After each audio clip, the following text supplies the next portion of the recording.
Ladies and gentlemen, this is Mr. Solo, and this is a live interview with my mama, Mrs. Lorraine T. Young. She is a poet. She is a artist. She just won first place in a beauty pageant. She is 80 plus years old, and she is in a nursing home facility. But this woman is the rock of my life. I'm talking about the rock like Moses stood on in the water.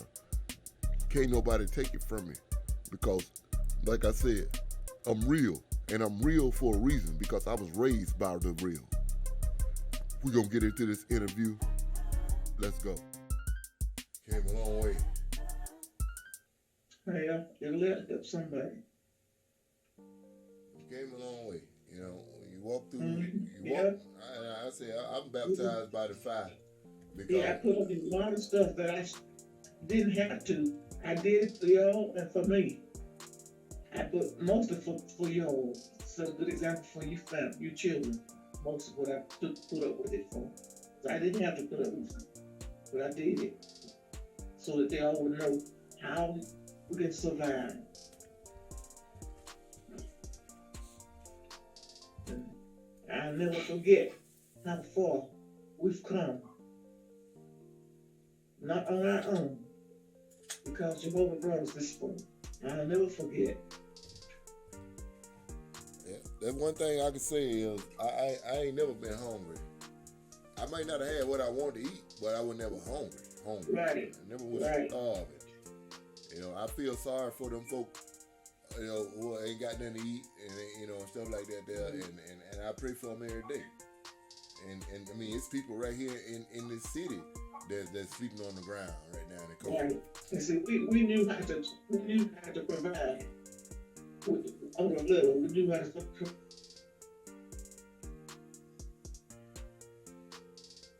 Well, I know one thing. Daddy knows how to hunt and fish and plant some vegetables in the ground, and Right. we ain't never went without. I think we ate better than we were poor, Right. but we ate better than the rich folk. We ate just like the rich folk. Right. Because I knew how to fix it so it would go around. So be enough to feed you. I'm talking about now. These children nowadays, they wake up to breakfast. They eating some cereal and a bagel, you know, something like that. We woke up, we had 2-3 different kind of meat. You might wake up to some fried chicken and rice and gravy in the morning, some biscuits, some pork chop, and some bacon on the side, you know. Rabbit, Yeah. I see stew. vegetables, not just meat, vegetables. And see, I knew how to provide the vegetables to go along with a little meat.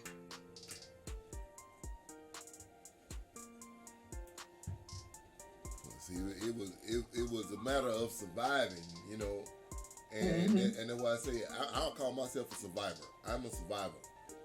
I don't care. I can survive cold, extreme heat, because I done put my body through that. I've been tested through that, you know, and trained physically and mentally to withstand all of that. Yeah, I say in my book, there's a lot I wrote down that y'all didn't know about. I said, I dropped out of school so I could feed my siblings. And now siblings are grown, don't care nothing about me. But see, I dropped out of school so I could feed them. But I didn't stop studying just because I dropped out of school. I studied everything I could get my hands on. So I know just about as much as if I had once finished school. Right. And that right And there. That's called taking the initiative. You know, when you're doing stuff like that, that's called taking initiative.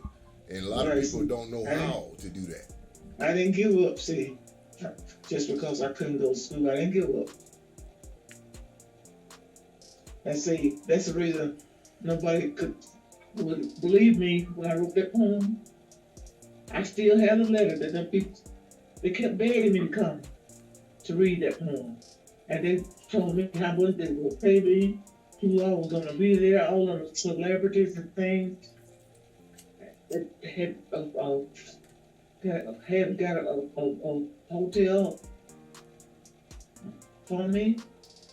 I could bring some of my family and friends. I said, if they ever do want me to come and read it again, I said, I'll get out there and beg somebody to help me get there. Well, I didn't come ask enough people to help me get there. wow. Because I'm not running for begging, I didn't ask enough people to help me.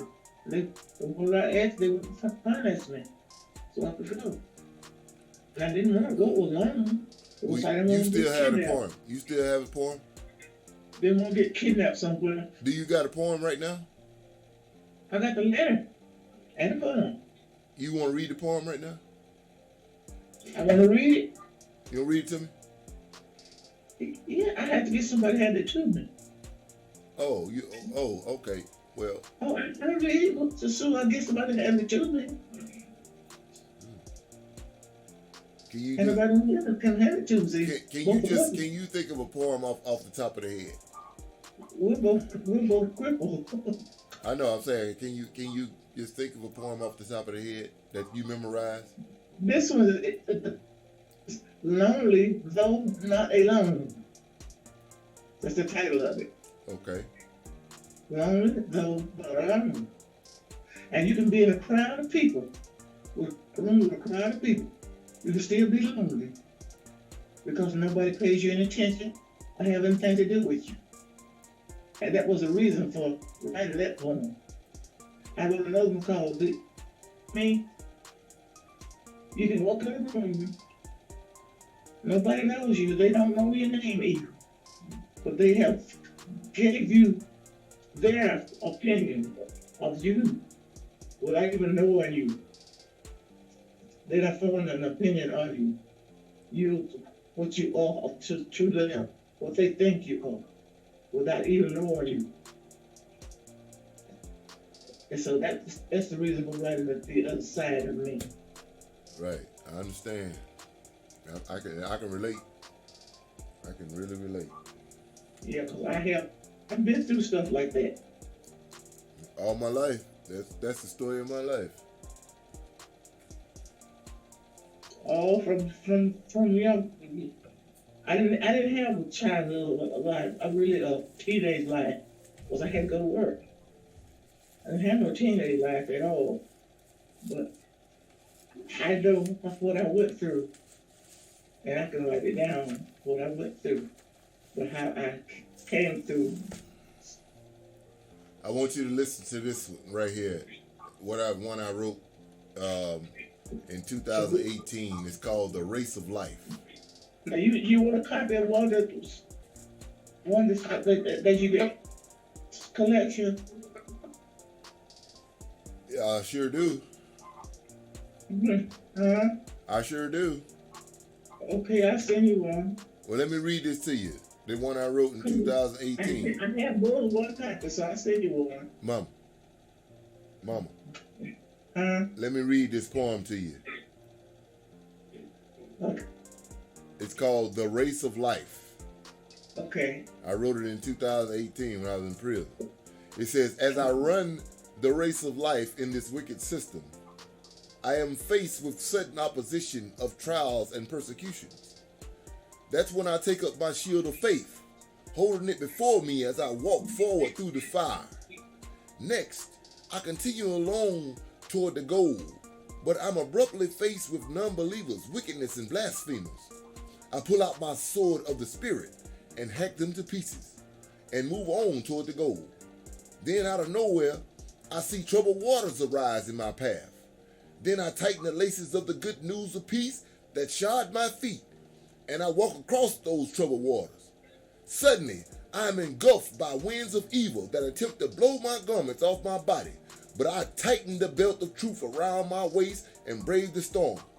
As I struggle along the way toward the goal, my enemies cast stones at my body, so I stand firm with the breastplate of righteousness, protecting my torso. Finally, I see the light at the end of the tunnel, but there are objects falling from the sky. So I put on the helmet of salvation and run for the finish line. Thus I reach out and take hold of the prize of everlasting life. God then sends out a train of angels to lift me up and carry me further into his earthly kingdom, where I have given comfort and rest in paradise forever. Or did you put that in your writing? I wrote it in 2018. Or have you ever put it in your writing? In your writing? I passed them out to individuals in the prison where I was at. The staff members, everybody. I'm done with some of the stuff that you do on my music. On your machine. Do you put it in your writing now? I put all of it in my writing. All that emotion. That's good. That's good. All that emotion, all that emotion. To write down how you feel. It is. But what I'm speaking about, I'm talking about the attributes, of God, the shield of faith. I'm talking about the shield of faith. My feet shod, with I'm talking about the sword of the Holy Spirit. I'm talking about the belt of truth. I'm talking about the breastplate of righteousness. I'm talking about those things that you need. That what God said, put on that armor. It's the armor of God. That's what it's about. It's called the race of life. As I run through the race of life, I have to put on these things. I have to constantly remember to put these things on, because if not, I will fall completely off. Yeah. And then that's the message. That's the message right there. Got to wear that. You got to put on. You have to fight faith with whatever you got. But those are the elements. Those are the things to use. That's the message. Those are the things to use to make it through this right here. When I was in prison, I wrote a program called Growth, Maturity, Change. And I applied. They wouldn't let me introduce. I tried to introduce it to the institution. It's like a 10-page program for self betterment, empowerment, and self improvement. Basically, what it is. First of all, before you can change yourself, you got to take inventory of your own self. Right. And you got to accept the criticism of your own mind in order to change your train of thought.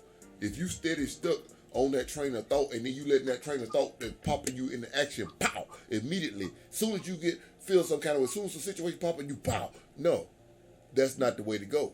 You got to think. You got to stop, think, reason. Right. You know what I'm saying? Stop, think, and reason.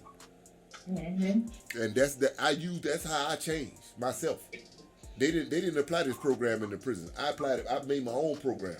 I still got it right here. I still got the writing and everything I typed up. I stayed in the library. I didn't go out there and lift weights and all that stuff. Whatever you use, make your copy of it. Keep your copy. That's what I do. I'm ASC certified, Mom. Then what I did, I went to school for auto mechanic inspection. Auto mechanic repair. I went to school. I got my ASC certification.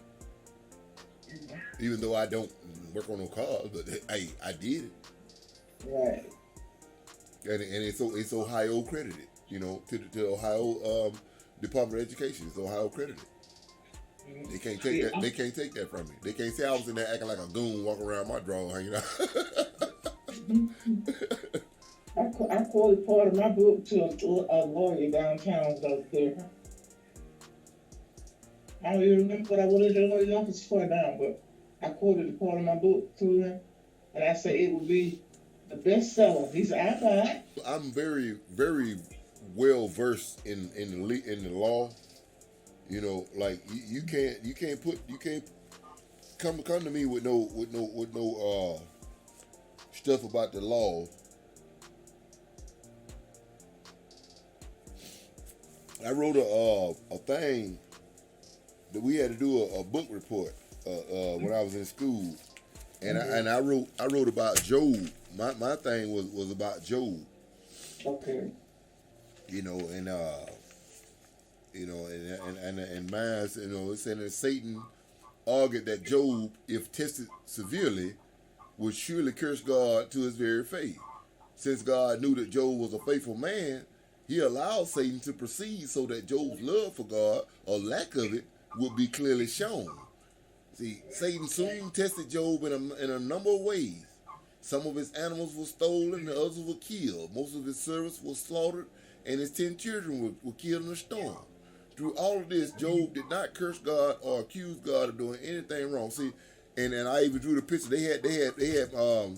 I won a first prize for, and I had the picture. They had it up on the bulletin board in the prison, you know, everything. And my whole thing was about change, growing, maturing, and change. Cause see, some folk don't mature until they're old. Some of them don't mature till they're old. You know, and I'm one of them. I'm one of the hard-headed ones.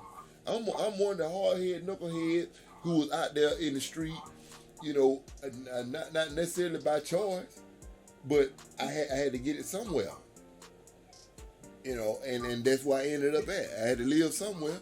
I lived in crack houses. I lived in a house with everything, prostitution, murder, people killing and putting bodies in trunks and everything. You know what I'm saying? And I because I had to be somewhere. You know, I wasn't finna lay out on the ground on no plastic downtown. But I had to live somewhere. But even though the folks were vicious, they were kind. They had good hearts. You know, them Jamaicans, they were some stone cold killers, but they love you to death. As long as you ain't doing nothing wrong to them, they love you to death. You know. But had to be somewhere. And folk don't understand. I lived in an abandoned building, and it was a stolen truck in there that somebody had left in there. Had a tank full of gas, didn't have no tires on it. All they wanted was the tires. And I started it up, and I would turn the heat on, and I'd roll the windows up, and then sleep in that truck. And it was a old paint factory, and it had a bunch of cardboard boxes, and I would paint during the day. I'd sit there, smoke me some weed, drink me some 40 ounces, you know, talk to myself, and wish that my life was better. And I would be. That's why I was in that building. It was cold outside, 15 foot of snow on the ground. Nobody knows about my life. You know what I'm saying? But I survived that. I don't hold nothing against nobody. Because that was what it was sent to me for a reason. Just like Job was tested. That's what I feel like I'm Job. Though I didn't break out no sword and all that, but the swords don't have to be physical. The swords can be mental. But I survived. I didn't turn my back on God. I didn't say, God, you doing this to me. God don't take people. He give life. You know, and that's the message. And if nobody want to hear it, okay, don't change the channel, because I'm going to keep on spitting truth. I ain't never going to turn away from Jehovah. I don't, no matter how bad, I'm a sinner, but I ain't the worst sinner. And I ain't trying to be. I'm begging for forgiveness for my sins. I'm begging, crawling on the floor, scratching my fingernails off, begging for my forgiveness. You know, I don't want to hurt no more. I don't want people to hurt no more. I want everybody to be, if I could change things and just wave my hand and say it, my word, everybody be good. Well, see, and old ones could, the world would be a better place. I know it would. That's one I wrote too. Well,